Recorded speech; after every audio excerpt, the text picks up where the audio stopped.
Before I introduce today's guest, I want to tell you about the latest deal with our sponsor, which is the Great Courses Plus, which is a app created by the teaching company and the Great Courses. Now, instead of purchasing individual courses and grinding through all 20 lectures or 30 lectures or whatever, I've created 2 courses myself. Along those lines, now you can buy through the app, you can subscribe to the program and listen to any lectures you want, thousands and thousands of lectures from lots and lots of different courses. You just tap on the app, it opens like that.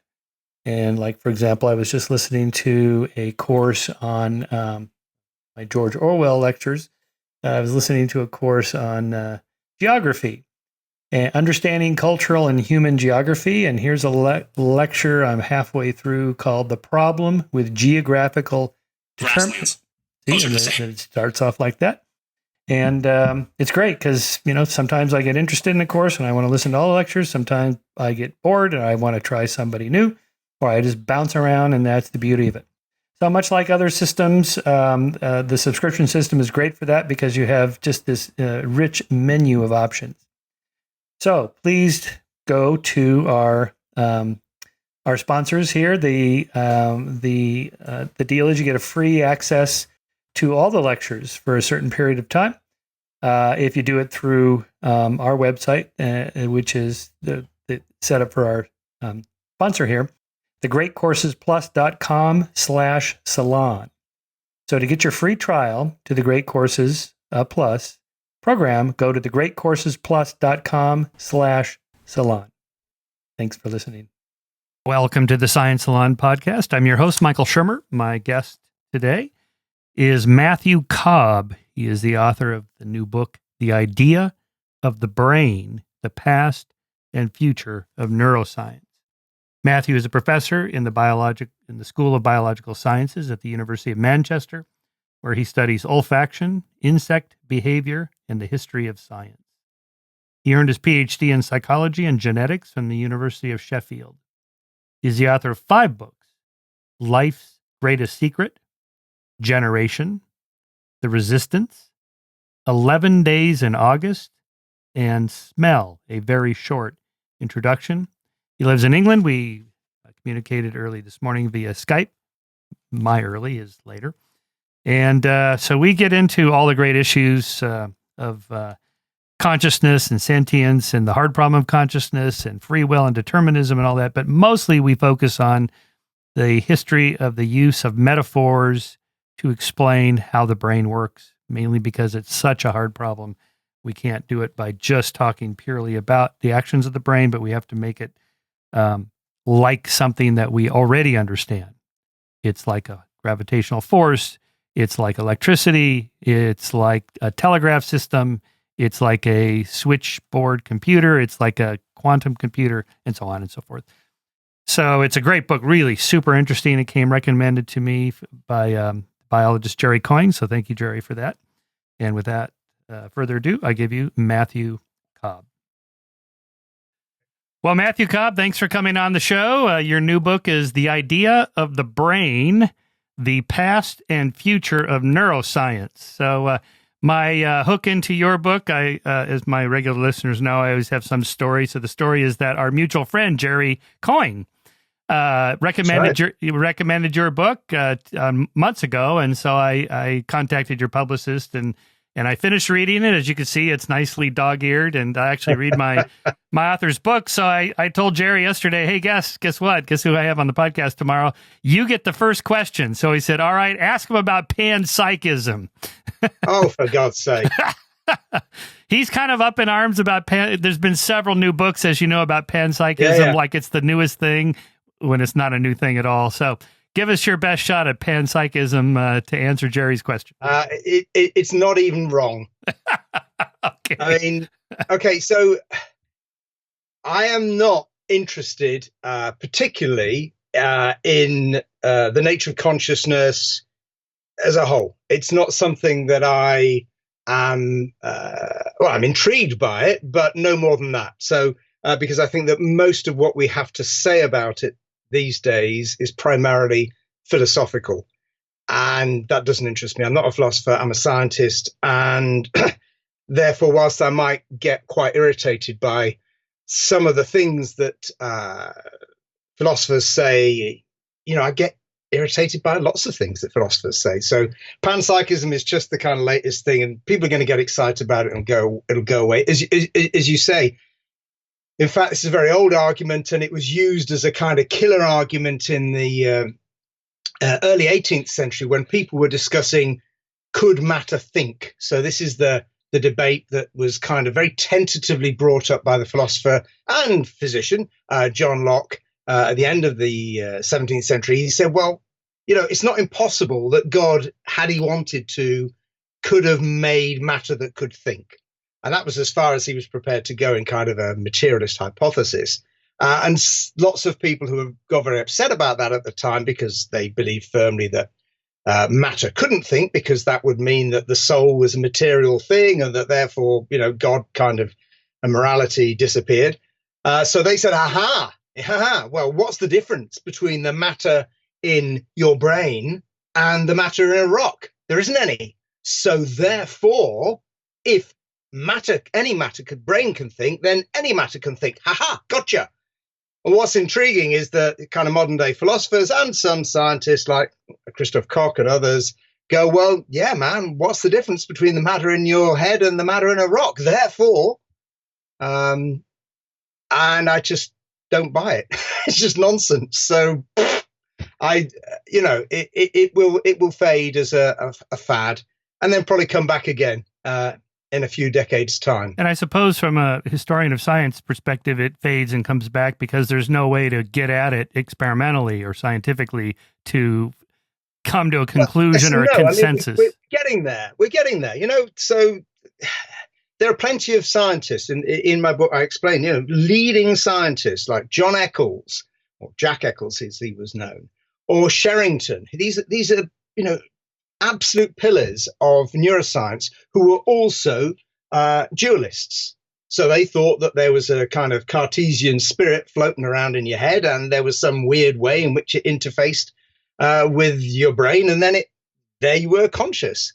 Now, that idea has largely gone, but, people at science, we do now know much more than we used to. We now know that you can do things with an electrode. You can put it. There's some extraordinary things that I discovered in recent studies, for example, in stimulation of the face area, the face recognition regions of the brain, in which by putting an electrode into this, so these are conscious patients who are about to have an operation for terrible epilepsy, and they very kindly allowed the scientists to kind of poke around in there.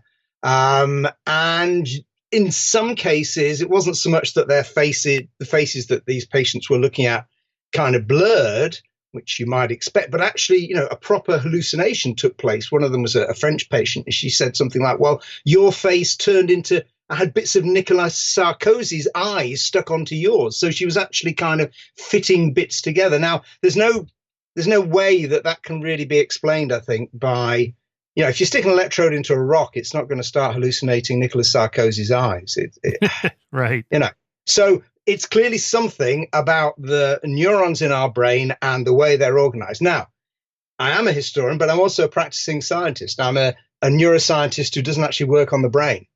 I work on neurons, the clues in the name, and I don't know much about how it works higher up in humans. And my overall view is that we've got enough trouble understanding simple nervous systems. If we can nail that, then maybe long after I'm gone, we'll be able to have a crack at the hard stuff. Right, the so-called hard problem of consciousness. All of that stuff. Although it's talked about a lot today, you cite Spinoza very early on, centuries ago. The radical Dutch philosopher Baruch Spinoza was convinced that mind and body are one and the same thing, but he also accepted that, given the knowledge at the time, this identity could not be proved. Quote from Spinoza. Again, no one knows how or by what means the mind moves the body, nor how many various degrees of motion it can impart to the body, nor how quickly it can move it.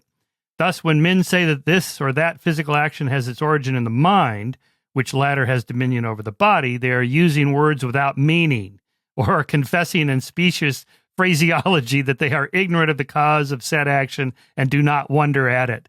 That's just beautiful, beautiful prose, but also, the same problem.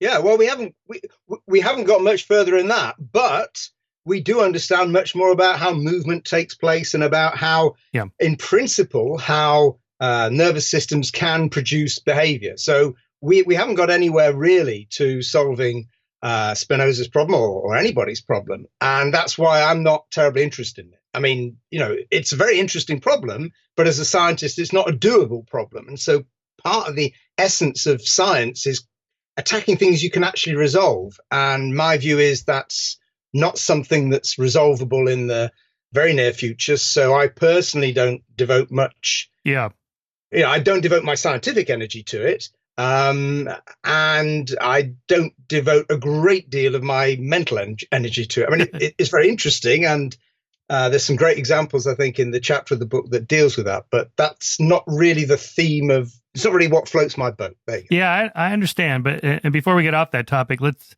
bore down just a little bit more, because Jerry was asking me to send him some stuff about, what's the consensus about the explanation for the hard problem of consciousness. So I sent him Steve Pinker's little paragraph where he addresses this, where Steve says, much to Jerry's dissatisfaction, because it basically says it's just a brute fact of nature and we can't explain it.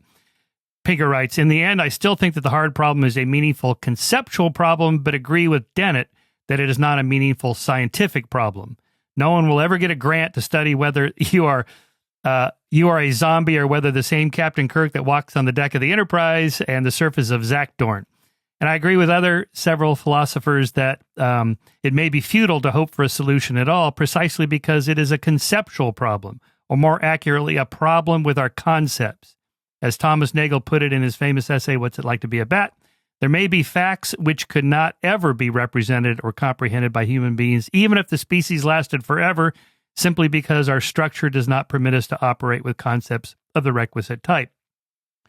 So our best science tells us that consciousness consists of a global workspace representing our current goals, memories, and surroundings, implemented in synchronized neural firing and frontal parietal circuitry.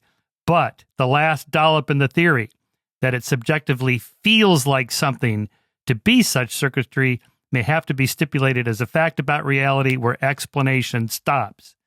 Now, to Jerry and to most of us, that's not satisfactory. It's like, you mean you're just saying, like, well, what's gravity? It just is. Stop asking the question.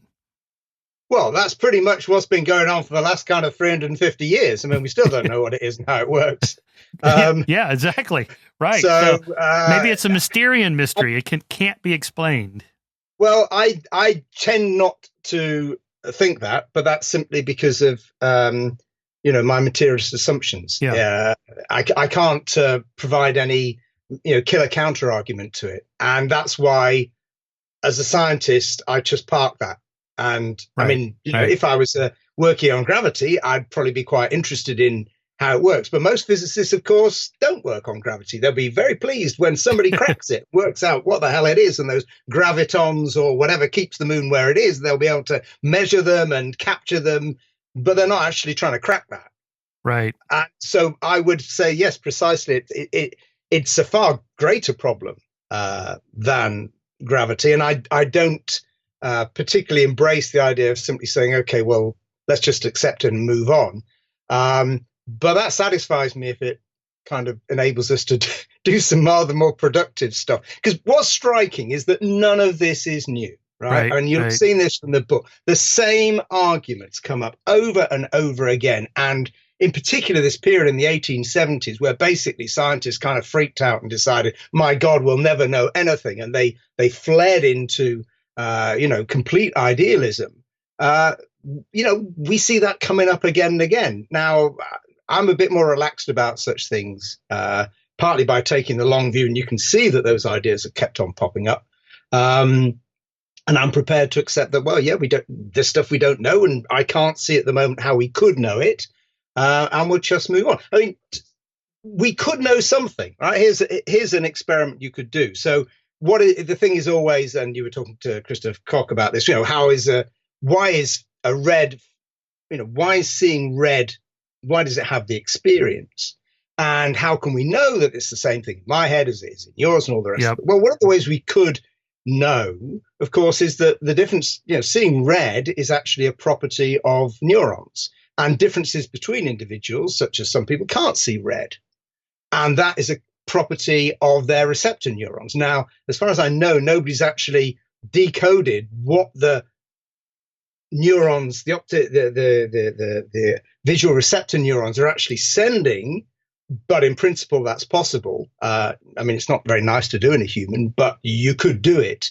And therefore, at least you would know that code. And if you did it on enough people, you'd say, okay, well, when we shine a red berry, it is like this. This is the signal we see.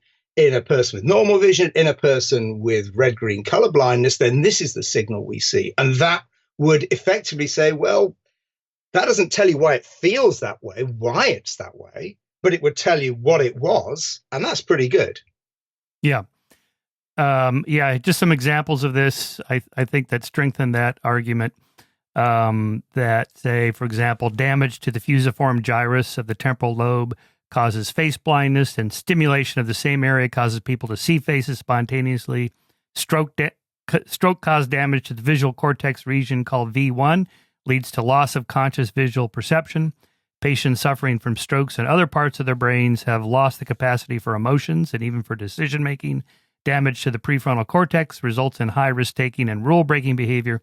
Famous case of a man who suddenly developed pedophilic feelings was discovered to have a tumor at the base of his orbital frontal cortex that pressed up against the right prefrontal region of his brain, an area associated with impulse control. When the tumor was resected, he lost all pedophilic feelings. When they returned months later, it was discovered that the tumor had grown back. Anyway, it goes on and on like this. This is a section in my book, Heavens on Earth, that I wrote in response to Deepak Chopra's claim that the mind is separate from consciousness exists somewhere else other than the brain. But we know, as you document throughout the book, every little piece of our experience can be tapped to some area of the brain, and you take it away, it goes away. Yes, I mean the only thing I would say is there's a kind of seductive the way you phrased it is exactly right, except in there is a kind of seductive phrenology, that is that these things really are localized in one particular place. And one of the themes that runs through the book, and maybe I could have developed more, I mean, if I was going to write a different book, I would have developed it more, is how much are things really localized? How much are those structures actually essential? So there's a kind of thought experiment, which again has been repeated for about 150 years now. Just because I take out a particular part of your brain, or I stimulate a particular part of your brain, or I derange a particular part of your brain, and you get a particular behavior, that doesn't mean to say it's localized there. And so the example in the 19th century was, well, if just because a clock's broken, that doesn't mean to say that it's the particular element of it that's telling the time. It's a whole thing. Similarly, if you think of a bicycle wheel, it retains its integrity. You can take out a whole number of spokes, and then eventually it will kind of suddenly collapse. So what's actually holding it up? Is that final spoke? No, it's the ensemble. Right. And the cases of plasticity in the human brain are very, very striking. It's just one that it's just been announced in New Scientist, and this is quite remarkable. So this is a young girl who had hydrocephaly, or has had hydrocephaly as a baby. So she's only got half a brain, and she does not have a left brain, and yet she's about to go to university. Now, the one bit that we can be pretty confident there really is some kind of localization of function in the human brain is the bit that you and I are using now, which is Broca's area, which is here on the left, right, which is to do with speech. It controls speech. Now, this girl doesn't have a Broca's area, and she only has the right-hand side of the brain, and yet she is able to speak, and she's intellectually normal, and so on. Now, did this happen early enough in her life where it could be rewired? Yeah, absolutely. So, but saying that is actually saying, I mean, it's an easy phrase, but hey, what does it actually mean? And then a miracle happens. Well, basically that's it. Okay, I didn't use that cartoon. I was very tempted to, but that really is what we're left with. So it's quite extraordinary. There are loads of cases of this, and they're all individuals. And, it really does depend on when these things happen. Often, and there are a number of cases of children who've had to have, whole hemispheres of their brain removed to stop epilepsy. And yet they are able to behave perfectly normally. And in particular, if you remove the left-hand side, as I said, you should, according to what neuroscience students learn in their textbooks, you can't speak anymore. And yet, if this happens early enough, then that plasticity can kick in. In a similar area to my main area of study in olfaction, there was a study earlier this year, or at the end of last year, which reported that a number of women had perfectly normal olfactory ability, yet had on the scanner no detectable olfactory cortex, which again is just not supposed to happen. So there's something, these areas that you're describing are heavily involved, but everything we know from when we try and understand and localize function, we find that in fact there are myriad connections, even in a relatively simple brain like a mouse, which is only, in inverted commas, got 70 million neurons. There are neurons that go all the way around it, that, are meters long, these things, incredibly complex, that are linking bits of the brain and are presumably enabling a function that is both localized and distributed. Yeah. So, to use a philosophical term, it's intensely dialectical. The distributed is local and the localized is distributed. There are very few bits which really do just one thing. And as you write about in the book, for a while, that led to this sort of hologram theory of memory, that, memory is distributed throughout, but that kind of fell out of favor. Yeah. I mean, so that was very big when I was an undergraduate. Carl Pribram's idea. And, part of the problem is we've forgotten how amazing holograms are. We think they're just we think they're Princess Leia. That's not it at all. The point, they are fractal. If you get any part of your hologram image and you shine a laser light or whatever it is through it, you get the whole image back. That's the exciting thing about holograms. Not they look 3D, is that they contain everything, and each bit contains the whole thing. And that was what Pribram was trying to get at. And what I think is telling, and he only gets a footnote, that he did have a whole long section in my book, and I decided this was kind of settling accounts with my past a bit too much. And I could leave it because I was the only person who remember that. You and me are the only people who remember that. What it shows is the enthusiasm for trying to latch onto the latest technology to explain what's going on in our heads, which is kind of the underlying theme of the book. And that's what's the changing idea of the brain. And it alters as time goes on, as technology changes. And we use different metaphors to explain what's going on because we've got to use something. Yeah, then the other point I want to make on that previous discussion was that on this problem of other minds, or what's it like what does your red look like, or whatever, how do I know I'm the only sentient being in the world and everybody else is zombies? Well, I apply the Copernican Principle. I'm not special, and that the fact that my brain is wired similar to yours. Yeah, but how do you know that? I don't know it technically, for sure. I don't know for sure. But what's more likely? Sort of using a Bayesian analysis, it's far more likely that my red looks like your red than that one of us has a brain damage or something like that. I mean, we might all be in, or not you, I might be in the Matrix, right, plugged into, with aliens sucking my brain. And that's kind of fun when you're 14 and you're smoking dope in a tent at night under the stars and you can scare the willies out of your pals. But it doesn't really get you very far. So that's why we don't, it's not very interesting. It's an extremely adolescent, literally solipsistic view. And it's what Pat Churchland calls metaphysical flim-flam. Right. Yeah. And I think, just leave it to one, that's okay. Well, and scientists shouldn't be discombobulated by that because, the philosophers deal in this stuff all the time. They're trained in it and they don't believe it either. Right. Crazy. Well, speaking of which, Jerry wanted me to ask you about free will. Why didn't you discuss free will in the book? Although you do kind of hint at it a little bit. I don't care about it. Why? I mean, Jerry gets very frustrated because, look, I'm interested in how nervous systems work. So if you want to say, does a maggot have free will? Then I'm interested because I can actually try to conceive of how that might be instantiated in a nervous system. But the human brain, which is the main thing we are reasonably confident it feels like we have free will, is just, too mind-bogglingly complicated. So free will is not something that I find particularly interesting. Deliberately avoided it, much to Jerry's frustration, also to my colleague Helen Beebe, who's a philosopher and who really wanted me to write more about Hume, but because he was the big cheese in that respect, and I really wasn't my thing. It's not something that as a neuroscientist But your maggot example or insects or something like this, Dan Dennett makes this argument about degrees of freedom. How many degrees of freedom does a machine have? The more complex system you are, the more degrees of freedom. So at some point, you just sort of feel free because you have so many options that it feels like you could pick any of them, whereas maybe an insect has fewer degrees of freedom, so it feels less free, something like that. It's still an illusion, maybe, a deterministic what model. Am I doing? I'm waving my hands, You're waving your hands. I'll buy that. Although, to come back to your book and the history of this, you do write about this fear that if we're just machines, then where's morality? So here from the chapter on forces, where the metaphor was, there's forces like gravity, the equivalent of that inside our brains or whatever. One of the suggestions about thinking matter that particularly irked many thinkers was that it implied there was no fundamental difference between humans and machines. Parallels between humans and machines were generally considered to be highly immoral because they were seen as questioning free will.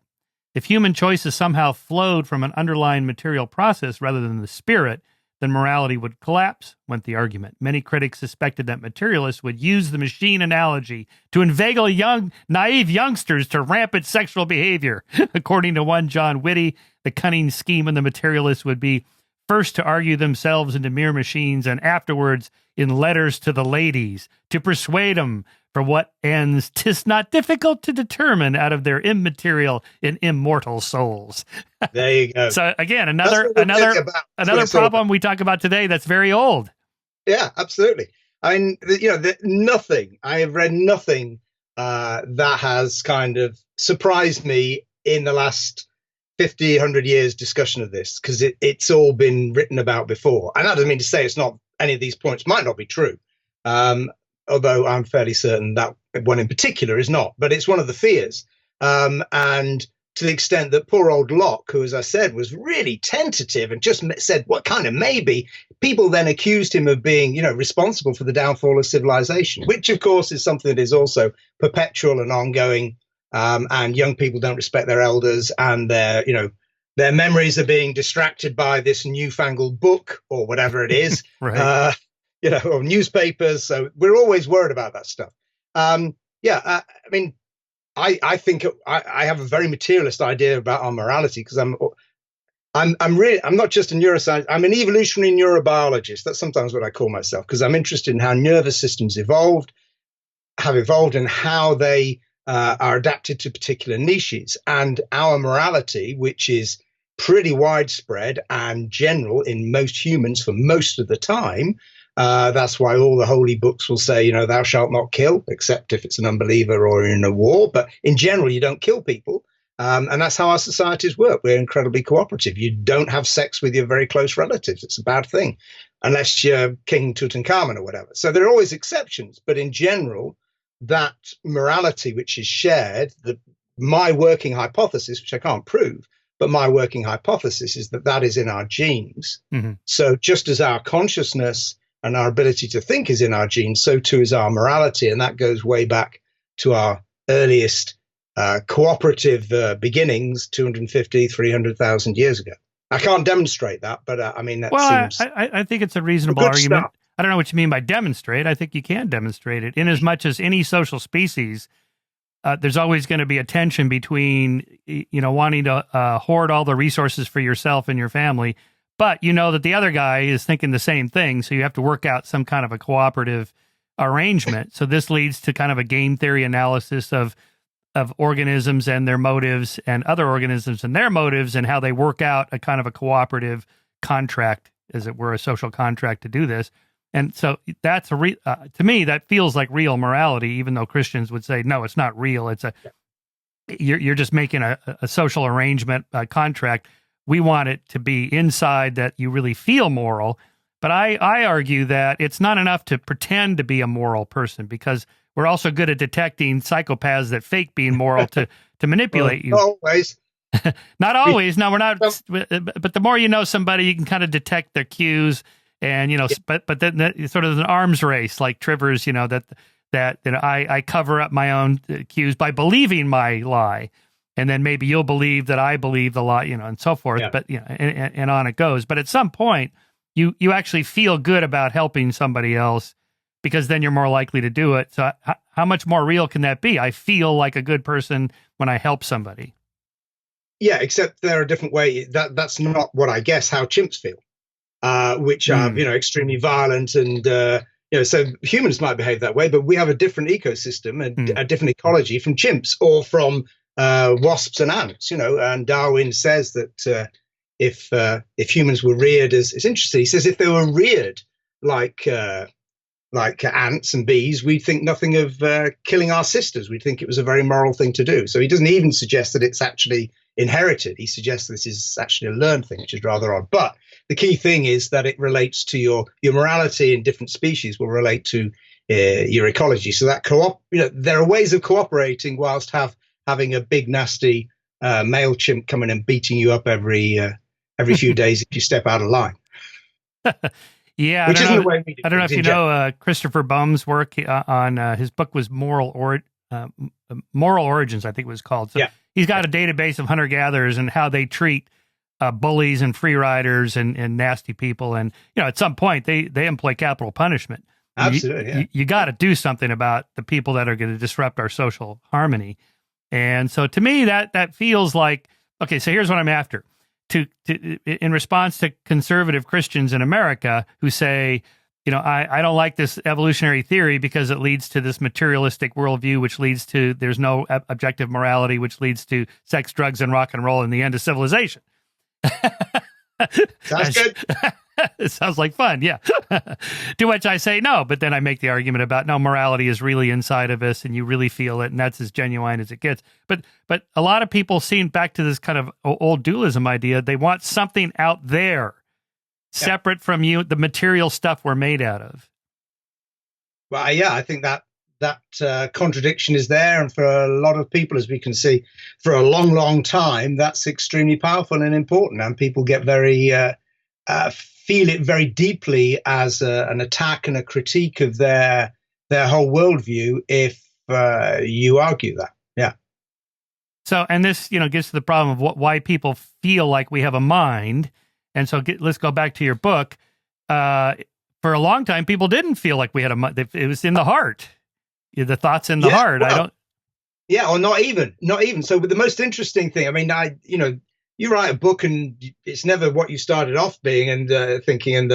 And one of the things that kind of crept in just under the wire in the near proof stage was I've got all this various anthropological evidence that I squirreled out and then eventually didn't really use from peoples around the world where they believe that the site of thought is the heart or often the liver. And then it suddenly struck me. So I had examples from China, from Central America, from North America. These are conversations that were had in the 19th century by anthropologists with Native Americans. And then it struck me. I said, wait a minute. Well, there's nothing about Africa. What are the old ideas in Africa? And above all, there's nothing about Australia. And I contacted some Australian anthropologists, and they said, well, it's not really a question. If you said to an indigenous Australian, you said, well, where's your mind? Where are your thoughts in your body? That's not a question they would really understand. It doesn't make any sense to them because their view of themselves is completely tied up with the land, with place. And the two things are part and parcel of the same thing. And so it wouldn't be this, well, it's in my heart. They would say, well, I'm everywhere. And indeed, I kind of I thought, well, is that right? And I went through a load of encyclopedias about Aboriginal culture, and the brain's not mentioned anywhere, and mind isn't mentioned anywhere. It's not. It doesn't seem, from what I've been able to gather, to have been relevant to their way of thought in the past or even in the present. Everywhere else, it does seem to have been. Most people thought that it was the heart, which makes sense, because your heart pounds when you're excited, and it's only because you might have the impression you've got a little man peeking out of your head, looking out the little homunculus. But that's it. There's no other reason to think that you're in your head, and all your feelings are in your body. They're not in your brain. You don't feel it here. And that's what it feels like. It feels like, when I'm anxious, I feel it, down here, not up here. Absolutely. Yeah. So that is something that's changed our perceptions. I mean, I mentioned this at the end of the book. There's a study by some Finnish researchers, which is ask people exactly that. Where do you feel a whole series of emotions? And they were virtually all in bits of their body. So they were actually localizing feelings, not to different lobes of the brain, but effectively to their liver or their stomach or whatever. And the few bits that they were localizing to their head, my guess is that's actually kind of rationalization by the subjects, who are sophisticated Finns, saying, well, I know that my mind's in my head. That's not really the way it feels. And that's why people didn't think that for most of our time. It is, by the way, a good argument against the, brain in the vat, that you don't really need a body. Some far future, upload your brain into the computer, you don't need a body. No, as you show, that the body is very much part of our thinking. Yeah, and then there's this article from 1995, which had what at the time was quite a shocking title, which was "The Brain Has a Body," and you think, well, duh, yeah, actually. But for neuroscientists at the time, that was quite a shocking thing to suggest. And if you think of these, you read about these studies, especially this huge European study of trying to model a brain in a computer, or in fact, it's not a brain; it's tiny, tiny little sliver of one bit of the rat's brain. But it's missing the body. It's not only missing the rest of the brain; it's missing its connection with the body, and that's not. That's not what a brain is. It's interacting. It's getting inputs, outputs. It's deciding. It's choosing. It's an evolved structure. It's not some isolated thing. And our minds, whatever they are even less that whatever it might feel like. They're not that kind of free floating Cartesian spirit ghost in the machine. Yeah. Yeah, when I was researching Heavens on Earth, which is mostly about scientific attempts to achieve immortality, of course, you bump up against the mind uploaders, the Ray Kurzweil, we're going to hit the singularity in a few decades. But even if of course, as you point out, we're nowhere even remotely close to doing anything like this. But let's say in principle, you could copy your connectome, make a huge digital file and upload it, and then you turn on the computer. To me, it would at best just be a copy of you. Your point of view self looking through your eyes would not go into the file. It would just be a copy of you. I don't know. I don't know. I mean, I think you might go mad because, I don't know. I guess you'd need to talk to people who have, so you'd have no feelings beyond no feelings. Where's the input coming from? Now, people who are tetraplegic, they may not have any feeling from, below some part of their neck, or people who have locked-in syndrome may not, they've certainly got no control over bits of their body. So maybe it would be a bit like that. I don't know. I think the whole thing is, because I'm a materialist, yes, in principle it's possible, but it's in principle it's possible to, I don't know, build an artificial star. I'm not waiting for that to pop up on the horizon. Right. Well, and then on cryonics, just to get back to your book, to me, the best argument for being frozen and brought back 1,000 years from now would be to find out what crazy ideas we take as absolute true now. And they look back like we look back at the people in the first chapters of your book, like, what? Yeah. Are you kidding me? They believe that about consciousness or neurons or whatever. And of course, we don't know what ideas we now hold that are completely wrong or crazy or not even wrong.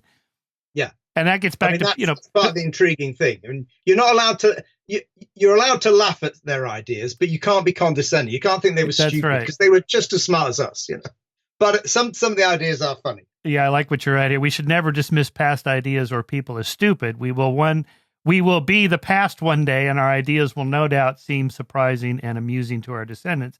We're simply doing the best we can, as did our forebears. So, much of your book depends on or tracks this sort of history of the use of metaphor. And we have to use metaphor because for complex systems like the economy is like this, or every string theory documentary you've ever seen has violins in it. And they're after a way to get from here to there, and that's the problem with the brain or the mind. It's just so complex. It's like, I don't know. It's like telegraphs, or it's like steam engines, or you have the discussion of Descartes. He's in those French gardens with the hydraulically controlled ducks and other animals, and he thinks, well, we have tubes in our body with stuff flowing through it, so maybe it's like that. I think that's a pretty good start. I mean, what's intriguing about Descartes is that those devices were around for millennia. So they had them in antiquity. There were all sorts of bizarre, statues that would move, and so hydraulic or wind-operated automata existed. And yet nobody actually really looked at them and thought, hey, that's telling me something. So Descartes, despite, getting a lot of things wrong, he saw something that had been in front of people's eyes, but nobody had really kind of twigged. So from that respect, he was pretty smart. I mean, I think the thing about understanding the past, I say this again in the introduction, is that especially scientists who read history, only see past ideas in terms of how they contribute to today's ideas. But that's not what ideas were. They weren't, past views weren't a staging post to our understanding. That was the end point. That was now. That was amazing. This was astonishing. My God, we can now understand this because of this view. And now the fact that we've developed those ideas doesn't mean to say that, they were worthless. They had a virtue and an insight. It may have been partial, but then, so too are ours. So in that particular example, the context for Descartes is the mechanical worldview started by, Galileo and Newton, then spilling over into the biological sciences and ultimately the social sciences. The economy is like the blood flowing, currency flowing through an economy is like blood flowing through a body, that sort of thing. Again, using metaphors. In that case, the mechanical universe, was pretty effective metaphor for explaining a lot of things in the solar system, for example. Why not the mind or the brain? Because it doesn't work. I mean, well, I don't know. The brain's not a computer. It's more like a computer than it is like a telegraph system or a telephone exchange. I mean, you still see that telephone exchange metaphor even in Nature Neuroscience, which is a big hardcore neuroscience journal. People still use that metaphor. I was quite surprised to see it still popping up. I mean, and younger listeners won't even know how a telephone exchange worked, but it involved wires being connected by a human to connect an input and an output, and this could move around and change as you ask for different numbers. So, actual physical telephone exchanges were quite strange things, and people are still thinking about the nervous system in that way. And that does give you some insight, but it doesn't explain anything more. And the computer the brain's more like a computer, some kind of input-output processing thing than it is a telegraph or a telephone exchange or even, a clock. But it isn't a computer, and no computer that we've built will, has come within I don't know. I can't think of the right metaphor of distance or whatever, but it's just, is nothing like. I mean, brains they're not digital. So people often learn at high school, well, yes, a neuron is digital because it either responds, it sends a spike. This is the action potential. It either does or it doesn't. Well, that's true. Except what neurons actually do is they don't just send one neuron. They will send lots if it's a big signal, and not very many if it's a small signal. So they do either respond or they do either fire or they don't fire, but they've got an analog. They're essentially analog. They are sending vast amounts of signal if it's a big thing that's stimulating them, and not very much if it's not very important. And furthermore, many sensory neurons, which is what I specialize in, are kind of ticking over all the time. They're sending information all the time. So, in fact, there's kind of a background that the brain has to then filter out and say, okay, well, this change that I'm seeing, the neuron's now starting to send more of these signals. Is that significant or not? Do I need to pay attention to that? Have I smelt something? Have I seen something? Or is it just some kind of, random noise that is continually going on? So one of the problems was that when people first came up with a computer brain metaphor, and in fact, the most surprising thing I found was that the people who were designing the first digital computers, so von Neumann, towards the end of the war and immediately afterwards, to justify his ideas about how the computer should be built, and this is what works, this is what our computers we're talking on now and what our phones use, he used the brain or theoretical views about how the brain works as his justification. So it wasn't that the brain's a computer. At first, the computer was a brain, and that was a reason to build it that way. Now, it very soon turned out that nervous systems weren't wired up as was thought, and von Neumann, in his desire to try and model and use mathematics to understand biology, he very soon realized that nervous systems they're not digital in the ways I've just described.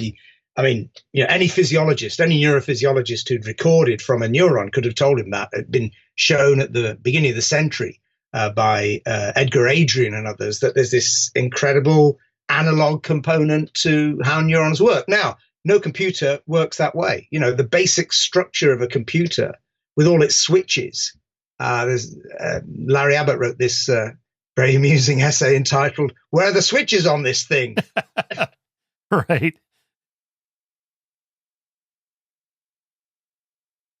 Hello. Oh, there we go. Okay, there you're back. Okay. Yep. Yeah. That's right. Where are the switches on this thing? I don't know if it's that or whatever.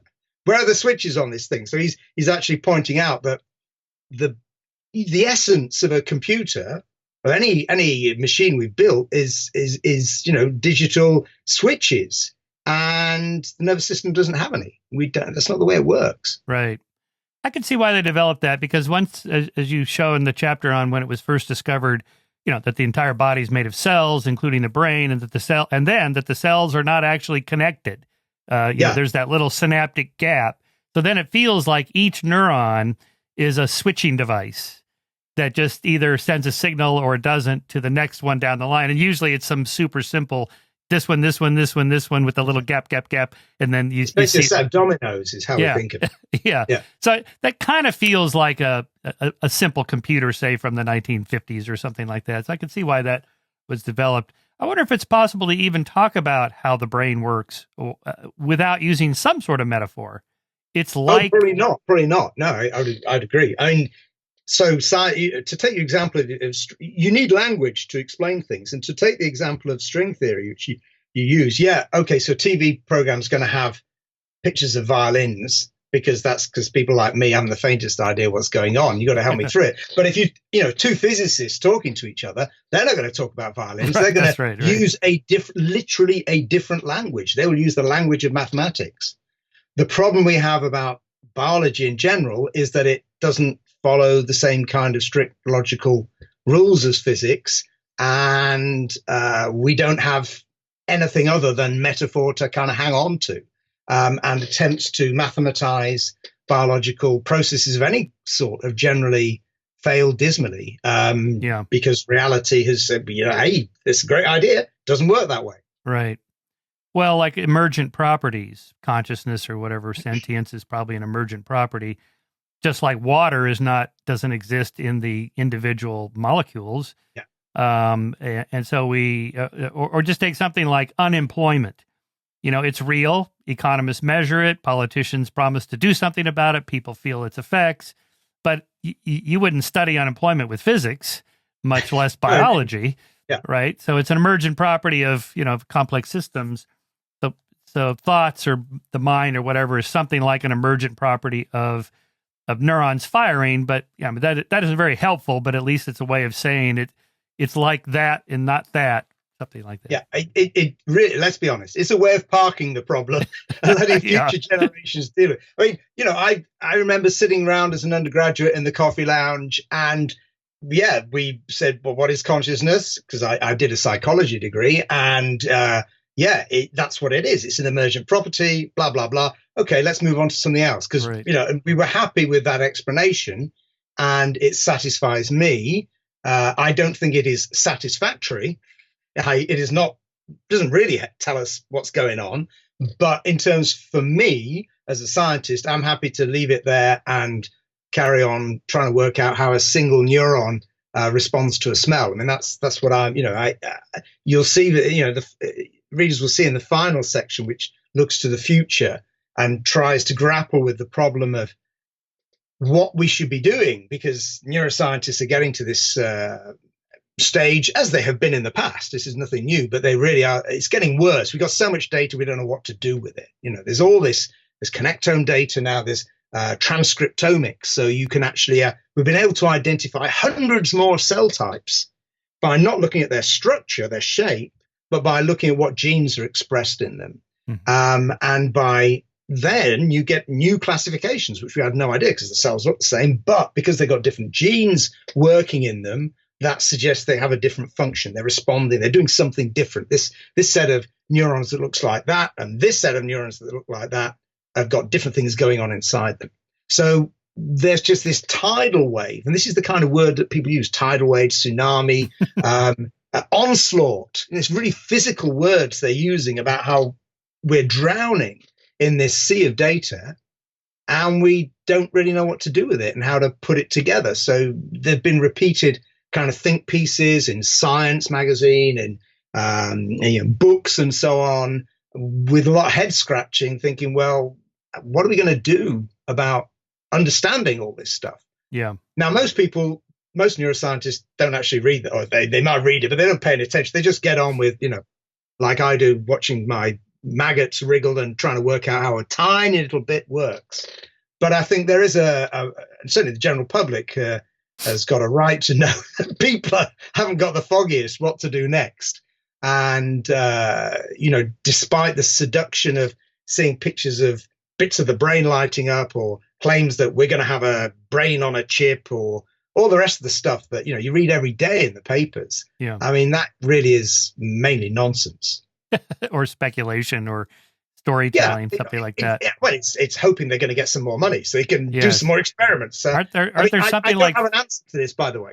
Aren't there something like 50,000? New clothes, Aren't there something like 50,000 neuroscientists working today? And probably more. But I try to work it out. It's probably about 100,000. Wow. I mean, they're enormous number in the whole world. Yeah, incredible number. Right. So, if you want to have a career, you have to publish. That means millions of papers. Yeah, absolutely. I haven't read them all. So I wonder if since you've just done a massive book on the history of a particular science, if you want to comment on how science operates, starting with, sort of a Kuhnian notion of paradigm shifts and what you do with anomalies, to all the other ideas about how science moves along. It's always done with physics and cosmology, so on. Here you've kind of deconstructed the history of figuring out how the brain works. How does science progress or move or change based on what you've learned writing this book? Well, yeah, I mean, it fits with Kuhn, but it doesn't. I mean, it's part of the whole problem about. There's lots of problems with Kuhn, who again I read when I was an undergraduate, and one of the main problems that it leads to is the fact that he says, well, the people with the new paradigm, the people with the old paradigm can't talk to each other. And, there's this complete gap. And I'm not sure that actually ever happens because they're dealing with data, and it's not simply about theoretical frameworks. And secondly, the end consequence of that is that, well, it's all another story, man. And that there is no kind of, the point is science is different from other forms of history because it does have a progressive element to it. It builds on the past. It changes the views, it alters them, but it does actually go forward, not in a straight line. It's a horrible, messy direction, but it does progress. Whereas, I mean, I don't know, English literature, does it progress? I don't know. I mean, I can tell you that Ulysses is different from, I don't know, the Old Curiosity Shop by Dickens, but I mean, is one better than the other? It's not really a question you can ask. Right. My understanding of the brain is better than Descartes. I'm prepared to say that, I'm afraid. So there is a progressive element to it. What's striking is that you think, okay, we were talking earlier on about how people used to think that it was the heart or the liver or just the mind wasn't really anywhere. How do we know where it is? How do we know? Why does everybody accept? What proved it? What made people change their mind? And there was no experiment. It wasn't, there's no apple falling off a tree. Well, there wasn't an apple falling off a tree anyway, but, yeah. There's no sudden insight. There's no thing that makes everybody go, oh my God. You could argue that was the case, for example, with the circulation of the blood, with Harvey, who was kind of taking many ideas that have been developed by Arabic anatomists, 600-700 years earlier. But even so, he was able to show that the heart is a pump. That's pretty much all it is. And that becomes very, very clear. And then it's fairly obvious what's going on with the blood. It's going around in a big circuit once they've been able to identify the capillaries and the return loop. So by the end of the 17th century, in a space of about 60, 70 years, they'd worked out how that works. But there was no such moment with the brain. There wasn't a brain-centric moment when people figured it out. It was slow and took an awful long time. Yeah, you have this whole block of time, 1950 to today, 1930 to 1950, really decades of hundreds of experiments, thousands of experiments to kind of. So then you see this sort of consensus science. We use this term a lot with climate. So one of my responses to climate skeptics and deniers is, it's not like these guys all meet on the weekends to get their story straight, to combat the right wing or something like this. They're working in different fields. They go to different conferences, they publish in different journals, and there's sort of this consilience of inductions, as William Ewell called it, this convergence of evidence of independent lines of inquiry. And I think that's one of the things you do beautifully in the book is show, these guys are working in different areas and they're sort of merging over decades to this conclusion. Yeah. And I don't know if anybody goes, wow, that's it. Or it's just, we all stopped talking about that and now we're talking about this.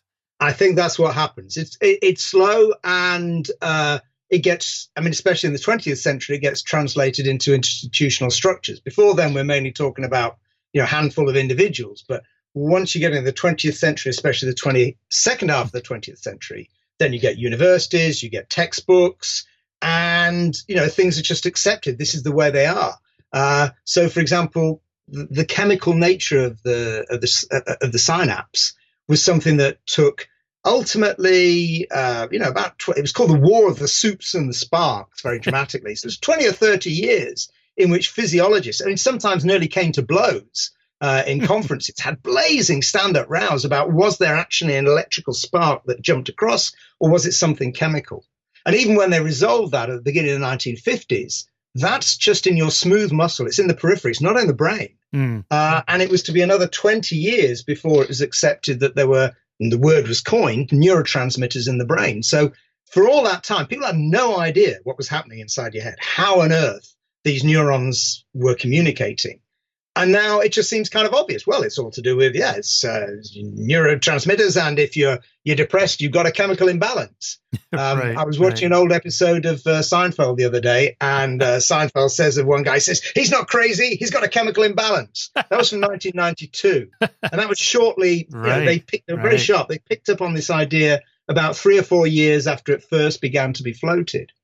But then when you actually think about what this chemical imbalance means and how people talk about it, people with depression or whatever, is that's not much different from how Galen and people, 2,000 years ago were speaking about the humors. Well, to get yourself right, you've got to eat the right balance and get your balance of, black bile and all the rest of the stuff in balance. So even when we've made a breakthrough and we've got a new conceptual framework, there's kind of a tug, especially in things which are to do with introspection, what it feels like to be human, that pull us back to those old ways of thinking, which had a validity. And that's why they were accepted for so long. Yeah. When I was an undergraduate psych major, I was also interested in biology. And so I took a course in physiological psychology. Oh, yeah. Which is no longer a term that's even used. Now it's, neuroscience, much sexier. Well, psychology kind of morphed. When I was a psychology undergraduate, neuroscience didn't exist. And my teachers, who I thank at the end of the book, were an amazing bunch. I did my undergraduate second year dissertation was on penis envy. But I also had people who taught about Mars ideas about artificial vision. We had people who worked on electric fish, people who worked on Drosophila, which is what got me hooked. So the social psychology, all sorts of people in this same department. It was really, this is in Sheffield in the United Kingdom, but I think it was, it was unusual in some respects, but it was also very typical of this broad way of understanding the link between various ways of trying to understand the mind and the brain. Yeah, here I just had a thought on the so-called Flynn effect. James Flynn's discovery that IQ points are going up about 3 points IQ scores going up about 3 points every 10 years or so. So standard deviation or 2 over the course of generations is a lot, but only in the abstract reasoning portions of the test that we're using more and more abstract concepts to explain physical things. So one of my favorite examples of this is a social psychologist uses Bruce Springsteen's song, "The River," in which he says, I got a job working construction at the Jonestown company, but lately there ain't been no work on the account of the economy.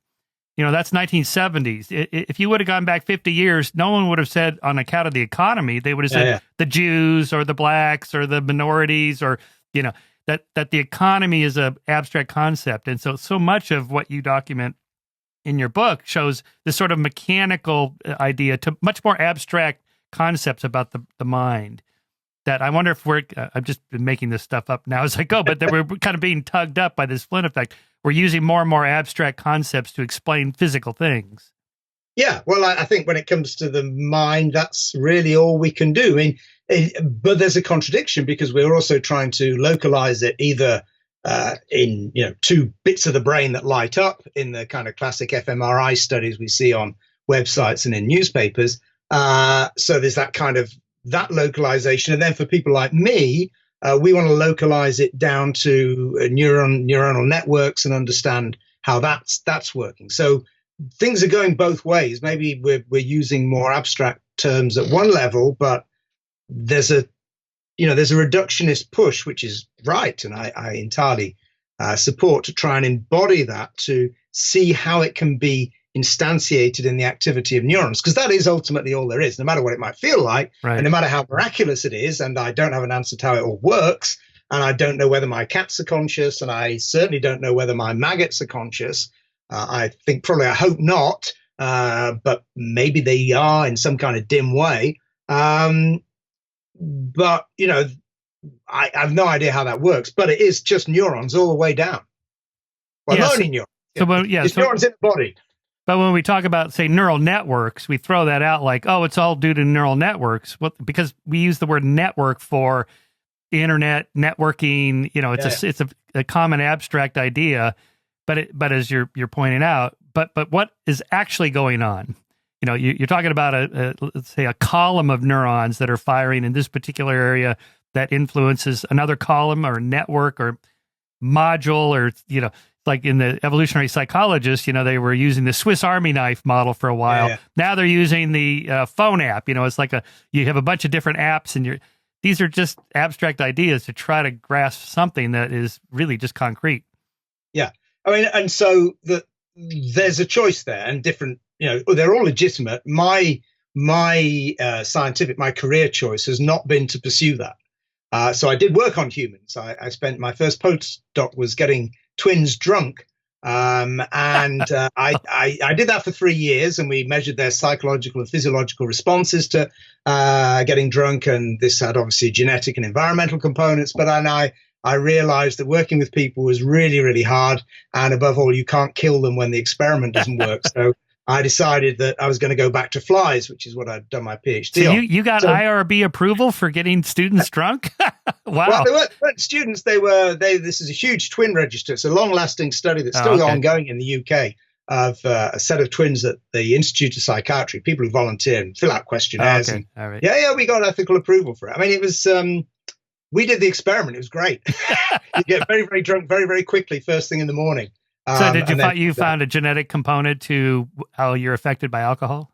No. What was interesting is that we expected to find both. I mean, if you think about it, you can say, okay, well, you might think it's genetic because you'd say, well, so-and-so can't hold their drink, suggesting it's something about them. Yeah. You might also say, yeah, well, I didn't have a drink. I've been on the wagon for a couple of months. So yeah, that drink really, had a big effect on me, which suggests it's kind of environmental.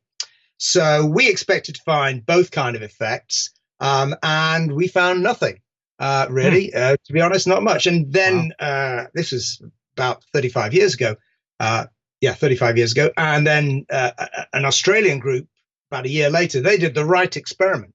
They did the same thing. And then they got the twins to come back about 6 months later and do the experiment again. And the correlation was zero. Oh. So both studies were simply on white Europeans because there are known genetic differences between various ethnic groups in their responses to alcohol. But within those groups, it seems that most of our response to the physiological and psychological response to alcohol, not alcoholism, but to the drug as a just, hey, let's get high, it seems to be mainly noise. Interesting. Wow.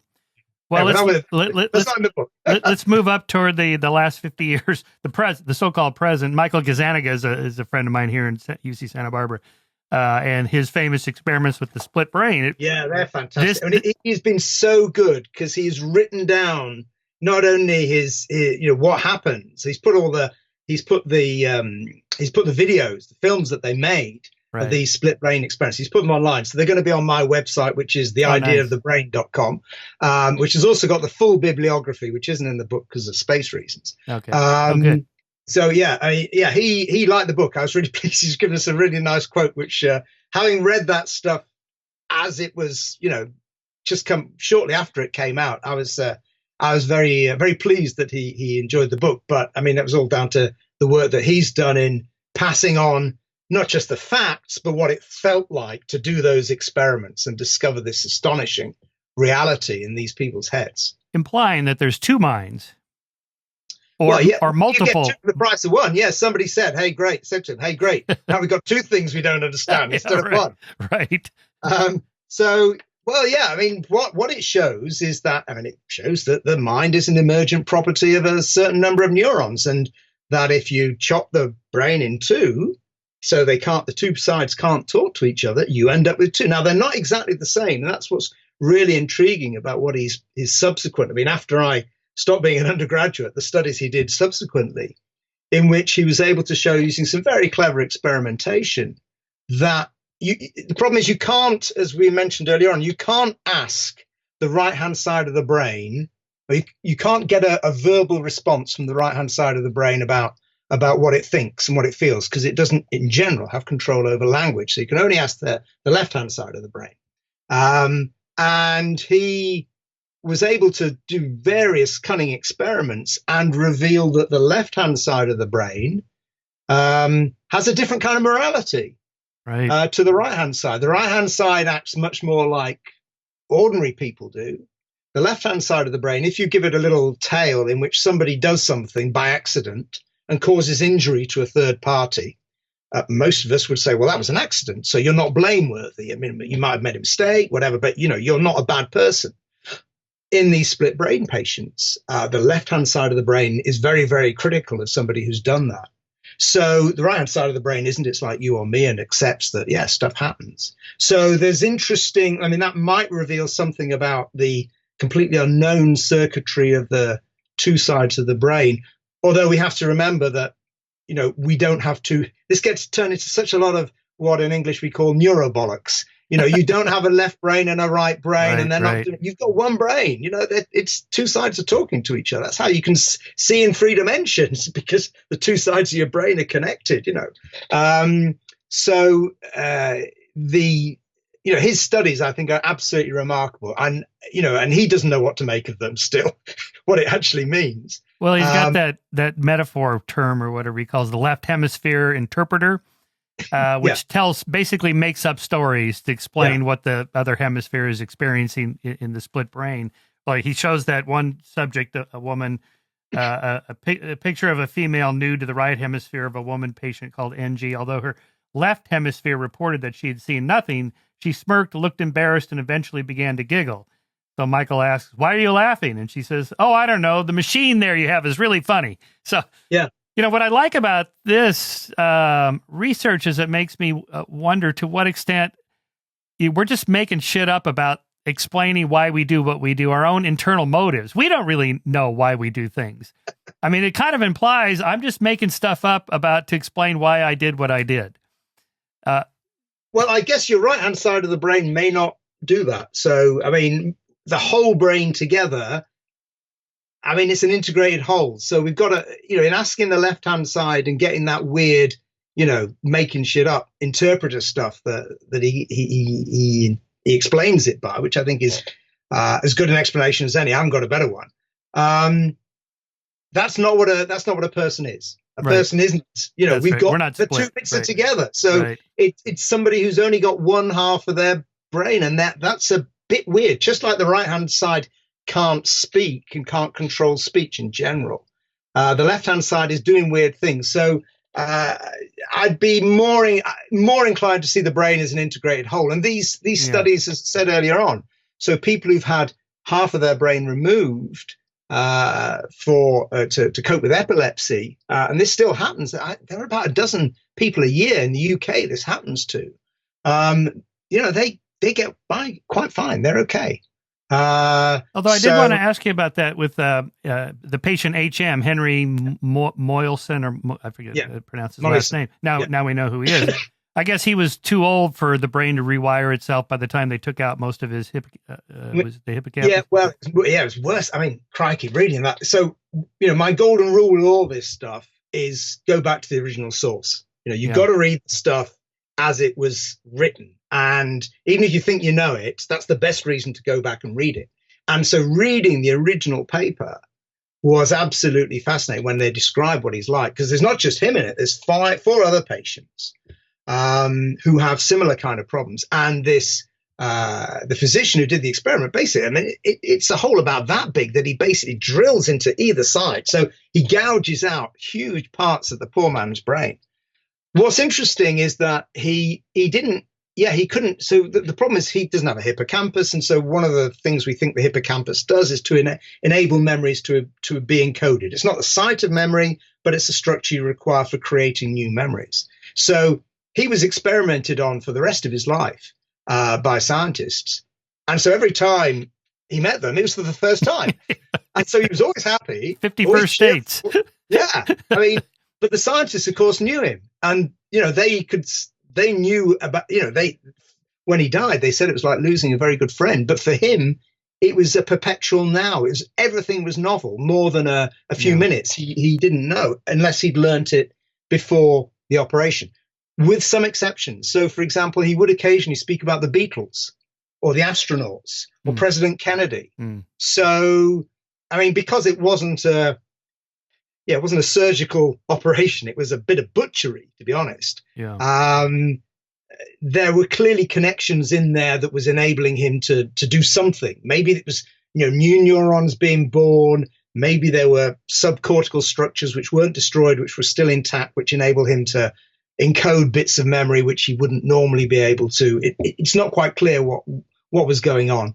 But I mean, he's absolutely remarkable and perpetually generous to science and to scientists in doing that for whatever it was, 50 years or something like that. You were right that era of neuroscience is coming to a close now, because we don't need to do that for epileptic treatments anymore. Yeah. So neither that kind of horrendous operation, which was never actually a very good treatment. I mean, he had virtually negligible effects on his fits. But in particular, the split brain subjects, patients, drugs in general can deal with that, or there are more precise ways of operating on the brain to prevent epilepsy, rather than just kind of cutting it in two so that the fit can't spread. So that's coming to an end. Those people are dying, I guess it's not. Do I hope it's not? Well, it depends on. This was done voluntarily. The patients were all willing. They were, it's so debilitating. Yeah.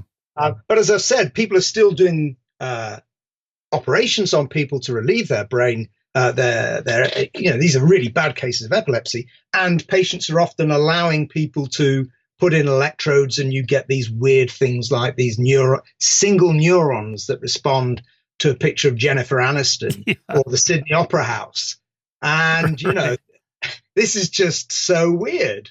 And to go back to what we were saying at the very beginning, the temptation is to say, aha, this is the cell that contains the image of Jennifer Aniston or of the Sydney Opera House or a mathematical equation. But that's not accurate. That's not what it is. So because if you stimulated that neuron, the image of Jennifer Aniston would not pop into your visual field. So these people weren't thinking of Jennifer Aniston. It was the other way around. You show them a picture and the cell goes, oh, that's really exciting. There are two things to say. Firstly, that's just one cell out of millions that are all interconnected and they didn't record from. So they've got to choose. And they're just kind of putting the electrode in at random, more or less. Okay, let's see what happens here. Secondly, and this is some stuff that's been done recently, you can do a much more cunning experiment, not on a human. Well, you probably could on a human, actually. But these have been done on monkeys. So you put an electrode into part of the cell in the visual cortex, and then you give it a kind of grayscale image, like a TV tuned to a dead channel. Right. A famous phrase, yeah? And then you change that randomly.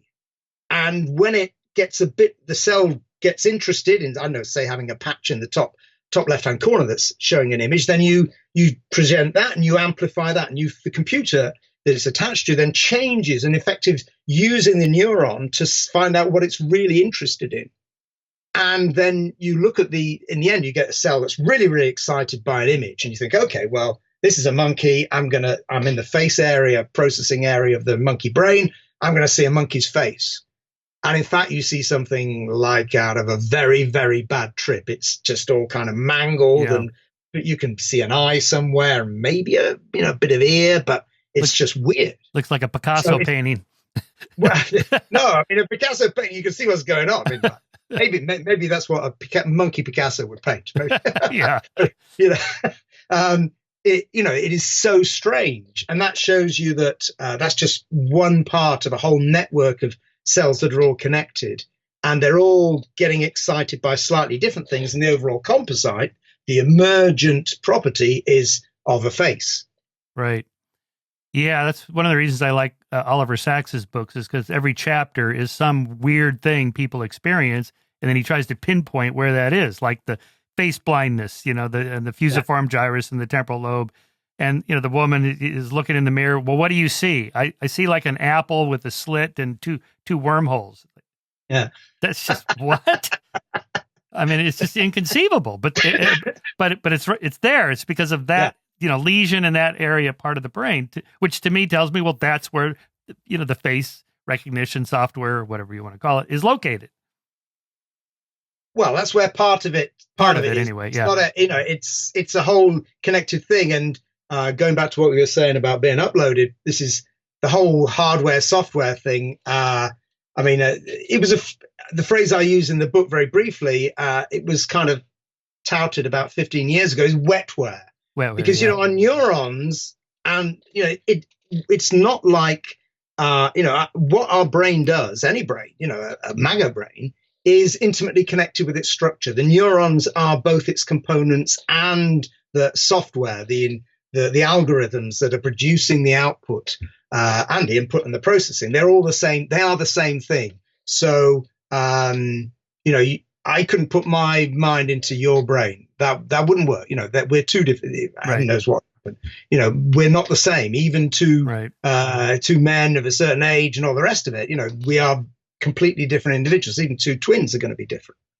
So, there's that complexity of a whole set of components that are, alive, really. I guess that's really ultimately why the computer metaphor has fallen down and will continue to fail.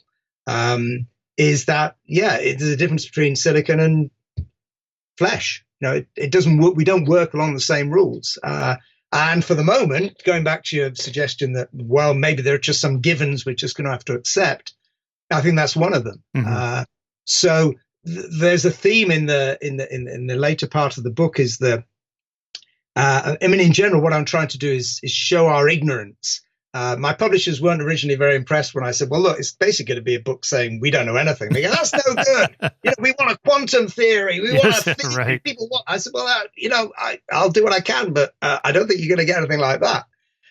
So there's a neuroscientist called Eve Marder who works at Brandeis, And she's an absolutely brilliant neuroscientist. She has spent her career trying to understand the lobster's stomach. So the Right. lobster's stomach, right, that story, yeah. 30 neurons in it. It's about 3 dozen. It varies from species. She looks at lots of crustaceans, not just lobsters. And these neurons in the stomach has to grind food up. And it does this grinding motion by producing 2 or 3 rhythms. Yeah. And there's about 30 neurons that activate the muscles to produce the rhythm. So that looks pretty simple. That looks like something we should be able to understand. And so what Eve Marder's done is to understand what's going on in those neurons, to record from them, to model them. She's done an awful lot of computer modeling. And basically, she still doesn't understand how it does what it does. And so there's no brain involved. This isn't thinking in any way, shape, or form. It's just, doing a kind of rhythm. And part of, I think, the problem about this is something like the 3-body problem in physics, where they can work out the 2 objects going around each other, but you stick a third one and everybody gives up, Right. So when you say that to people, they say, well, of course physicists know how 3 bodies, rotating around each other. I said, no, they don't, It's at the moment, it's an intractable problem. I think somebody recently suggested they've solved it. But, the fact that we don't. Is it the C. elegans that has like 306 neurons or something like that? Yeah, something like that. Yeah. Perfectly mapped, and we still have no idea how it. Why it we don't know what they're. Absolutely not. So this is the area that I work is in small brains. Oh, it's still a big brain. It's a maggot brain. It's 10,000, and I don't even go there. I just deal with the outside, with the way that the maggot is sensing the outside world. I think that by trying to understand simple nervous systems, then we got a chance of working out some general principles about how patterns, synchrony, and so on emerge from very simple networks. And if we can work that out in those ways, then maybe they can be applied to higher situations. So, if I was in charge of NIH or the UKRI, which is the UK Research Institute, I'd want to put in lots of money into my research, into research of people working on simple systems, so worms and maggots. And nowadays with CRISPR, the gene editing technique, we can use other organisms. There may be different things we haven't been studying that may give us a better insight rather than Drosophila and C. elegans and so on. But for the moment, that's what I'd try and understand, those very simple things. Yeah, the new metaphor, since your book is so much about the use of metaphors, is quantum consciousness. So now quantum physics and consciousness, or as I like to say, the quantum physics is spooky and weird, consciousness is spooky and weird, so they got to be connected somehow. That's exactly the argument. They're both, we don't understand, therefore they're the same. Well, quantum physics certainly isn't my thing. I mean, it's even less so than consciousness. I mean, these are just things we're just going to have to, we can't work it all out. We don't know where life came from. I mean, I think that's much more tractable, is understanding how life emerges. And yet we haven't got we got a few hypotheses, but we have no proof of that. So, we could solve that, I think, long before we'll come to an understanding of what consciousness is. Yeah, you mentioned Roger Penrose, and I'd once written in Scientific American about, it was when that film came out, What the Bleep Do We Know, which in the 90s, first it kind of introduced this quantum consciousness idea, and people just loved it. But so I checked with my quantum physics friends who told me quantum effects can't happen in a warm, mushy environment like a brain. And so I wrote about that anyway, but Stuart Hameroff, and he's sort of the leg man there for Roger Penrose on the, what do they call it? The microtubules where the quantum effects happen. And so they developed a whole theory about this. Anyway, he's regularly sends me stuff about how quantum effects can happen in a warm, mushy environment. It's like, okay, I'm out of my league here. I don't really know quantum physics. So, but again, we're just reaching for some explanation for something that's so difficult to understand. The other thing that I was thinking about when you were talking there is, in my day job, explaining the paranormal, the supernatural, near-death experiences, sleep paralysis. People have these bizarre experiences, which is why I like Oliver Sacks, because he pinpoints it down to a materialist cause. but because you can't perceive your brain operating, you hear a voice, the voice is out there. You see something, it's out there. So even though you, the materialist neuroscience, no, it's right there. It's in the fusiform gyrus or whatever, or it's distributed, whatever the model is. The person feels like I actually left my brain and I went somewhere. Yeah. Yeah. I mean, those, mystical experiences or just, getting high with a particularly powerful hallucinogenic. I mean, those experiences obviously are pretty discombobulating. I mean, there are loads of people, loads of very good scientists who have, got very high. And I give some examples of some of the early trips because, they discover these new drugs in the 1950s and they say, hey, what's it like? So they ingest them and they end up as sea anemones at the bottom of the ocean and have a whale of a time, as it were. So, I guess that, that's what it feels like. On the other hand, eventually you come out of that experience, unless, of course, you're suffering from a psychosis, in which case you may well continually hear those voices. And that's obviously extremely disturbing. Yeah, Oliver wrote a nice piece, I think it was in the New Yorker, the Atlantic, on Eben Alexander's book, Proof of Heaven. Mm-hmm. In a coma, in an induced coma, he had a near-death experience, and he went to heaven, and it was this beautiful place with beautiful women, typical guy heaven, and great. The colors were great, and so on. Anyway, but he said something in there I hadn't read about that like if you do a brain scan of a schizophrenic who hears voices, the auditory tracts in the brain are lighting up, something like that. But I hadn't. Have you ever heard anything like that? I don't know that, but it's quite possible. I mean, to the extent that such things are localized, you would, given that that's what they're, you perceive, then that's what you'd expect. Yeah. Yeah. Well, Matthew, but I mean, it's no more real than if you press your eyeballs, you can see light. Right. That's right. It's not actually there. Right. Yes. Let's see. Well, I want to be mindful of your time, Matthew, but so kind of moving toward the end of the book where you talk about the future and, you referenced John Brockman's This Idea Must Die. I think that was it might have been the final edge question. So which ideas in neuroscience do you think should die because they're not helpful at this point, and where do we go from here? Well, I'm not quite so aggressive as want to kill things off. Okay. All right. I mean, I think that it might sound contradictory to what I was saying earlier on about this tidal wave of data, but my own view is that the big competing, the people who are focusing on big theories about consciousness, trying to explain everything, are kind of missing the point. And we got a bit sidetracked from insights that came from both a chap called Donald Hebb in the 1940s and then from Francis Crick when he first turns to neuroscience. That is, you really, you can't explain everything. So let's just try and get to this. What he initially wanted, Crick, for example, was to find the neural correlates of attention. So he was talking about consciousness, but what he thought was, okay, well, if we can find attention, so which bits of the brain are active when the subject is focusing on something or listening to it or smelling it or whatever, if we can find that, this kind of switch or searchlight, again, metaphors, then we'll have got somewhere. And we still haven't. I mean, I think that rather than integrated information theory or global network theory or all the other stuff, which, I mean, I can't understand. I'm very happy to admit it's way beyond me. I see that they have actually come to an agreement about some tests that might be able to distinguish between the two theories. Well, that's great because it's better than just, having a load of Greek letters and, weird diagrams. But even that won't actually resolve the issue because I'm sure neither of them are right. I don't, that would be amazing if they were actually correct. I think we need to focus on doable problems. We need to think about what do we need to do, what's holding us back. And it's partly a tidal wave of data. It's partly the idea that by knowing a structure, we will know how it works.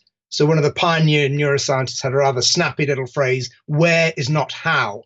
Right. Now we need to know where, but that's not going to help. It's not necessarily the answer. So connectomes are very important, but the answer, I don't think, is going to pop out of that. Yeah. I think we need to focus, and that's why I advocate more work on small nervous systems. And this doesn't have to be insects. I mean, that's what I work on, but it could equally be the zebrafish. So zebrafish is a model system for developmental biology. And the larval stage, so it's a tiny little fish, has got about 100,000 neurons in its brain. Now, that is still way more complicated than a maggot, which is going to be the first kind of reasonable brain size connectome we're going to have. Yeah. But it's kind of like the adult fly. So working out fish, some tiny baby fish's brain, I think that's possible maybe this century.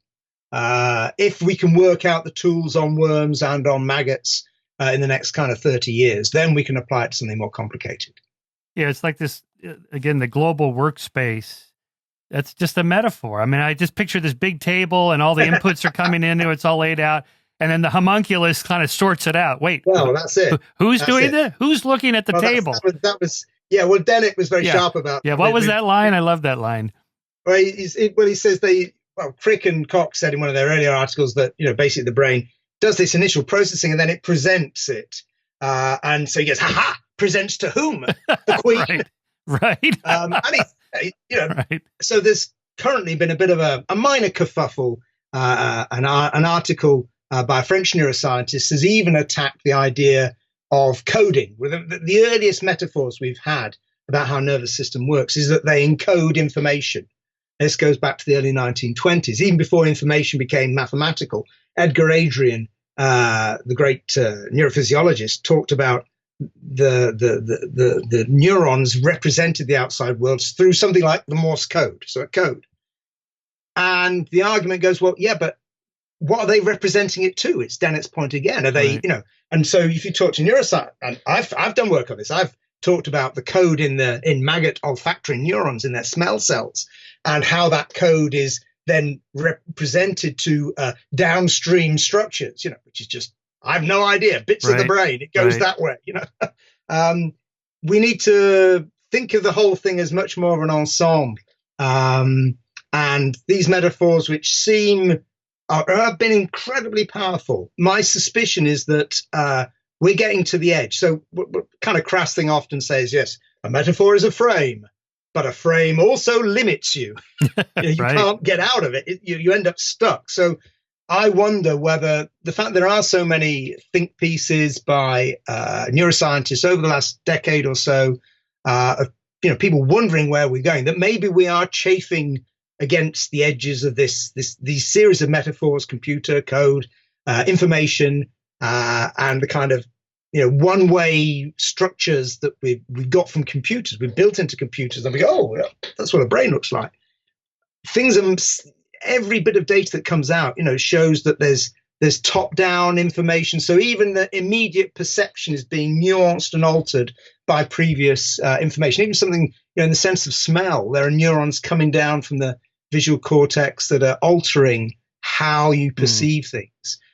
So it's not just a kind of input-output, nice little flow diagram. It's a horrible, messy ball of timey-wimey stuff.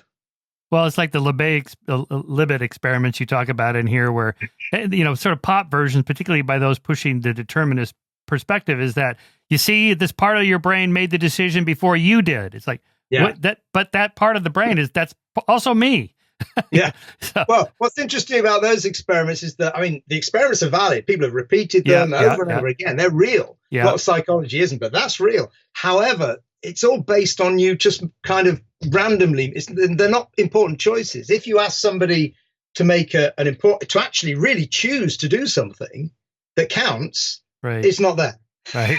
So maybe, our brains are more complicated than we think. I'm trying to decide to marry this woman or that woman. Wow, the neuroscientist knows ahead of you by using an EEG brain scan. Yeah, that's not going to happen. Yeah. Matthew, I love how you end the book. Perhaps the various computational projects will come good, and theoreticians will crack the functioning of all brains. Or connectomes will reveal principles of brain function that are currently hidden from us. Or a theory will somehow pop out of the vast amounts of imaging data we're generating. Or we will slowly piece together a theory or theories out of a series of separate but satisfactory explanations. Or by focusing on simple neural network principles, we will understand higher level organization. Or some radical new approach, integrating physiology and biochemistry and anatomy, will shed decisive light on what is going on. Or, and then you continue on for the rest of the page, or, and then you just hang a dash there because we still just don't know. Yeah. Well, that's two things. I mean, how the hell do I finish a book like that? Yeah. I'm gonna come clean with your listeners, and so the more well read may think, wait a minute.